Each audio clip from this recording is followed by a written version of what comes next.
இயேசுவில் அன்பார்ந்தவர்களே, ஆண்டவர் தந்திருக்கிற கிருபைக்காக உள்ளத்தின் ஆழத்திலிருந்து நன்றி செலுத்தல்ல. இதனால் ஆண்டவர் கொடுக்கப்பட்ட ஒரு அருமையான ஒரு நாள். ஏசாயா புத்தகம் 9ஆம் அதிகாரம் 6வது வசனத்தை ஆண்டவர் நமக்கு காண்பிக்கிறார். ஒரு குழந்தை நமக்கு பிறந்துள்ளார், ஓர் ஆண்மகவு நமக்கு தரப்பட்டுள்ளார். ஆட்சி பொறுப்பு அவர் தோள் மேல் இருக்கும்.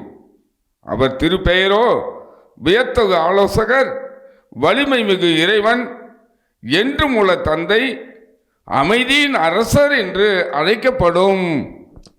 அந்த ஆண்டவர் இயேசு தான் இன்று நமக்காக இந்த உலகத்துக்கு வந்திருக்கிறார். அருமையான வாக்குத்தத்தமான காரியங்கள் இது இல்லையா? பிறந்திருக்கிறார் நமக்காக. எனவே இந்த அன்பின் காரியங்களை உங்கள் அனைவரோடு கூட நாங்கள் பகிர்ந்து கொள்ள விரும்புகிறோம். எல்லோருக்கும் எங்களுடைய அன்பான வாழ்த்துக்களை தெரிவித்துக் கொள்கிறோம்.